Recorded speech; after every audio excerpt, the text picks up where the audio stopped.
Everyone, তোমাদের মধ্যে লাইভে কে একজন বলেছিল দিদি হেয়ার কম্বিং একটা ভিডিও দাও। তো হেয়ারের লংটা হয়তো জানতে চেয়েছিল, সেই জন্য তো শ্যাম্পু করা হয়নি। প্রচণ্ড শীত, এই পরশু দিনই শ্যাম্পু করেছিলাম, ওই জন্য আর হেয়ার কম্বিং ভিডিও ওই জন্যই দিচ্ছিলাম না যে শ্যাম্পু ট্যাম্পু করে ভালো করে হেয়ার কম্বিং দেবো। তো যাই হোক, এতবার রিকোয়েস্ট করছিলে তাই জন্য একটা হেয়ার কম্বিং ভিডিও দিলাম।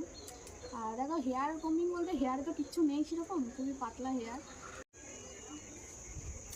তো যাই হোক, দেখতেই পেলে হেয়ার কম্বিং একটা ভিডিও, মানে লং না, আবার লং মানে আমারই লং মনে হয় হয়তো। তো যাই হোক, হেয়ার কম্বিংয়ের আর কি দেখবে, মাথায় মানে কি বলতো, আগে যা চুল ছিল তার হয়তো হাফ আছে এখন বলতে গেলে। তো সেই রকমই এর সাথে আরেকটা ভিডিও জয়েন করে দেবো, আগে যা চুল ছিল আর এখন যা চুলটা তোমার সাথে আবার মিলিয়ে দেখবে। চলো টাটা। তো দেখো, আমি বলেইছিলাম যে একটা ভিডিও জয়েন করে দেবো, তো এই ভিডিওটা দেখো, আগের এটা 1 বছর আগেকার ভিডিও আর এখনকার মধ্যে অনেক ফারাক।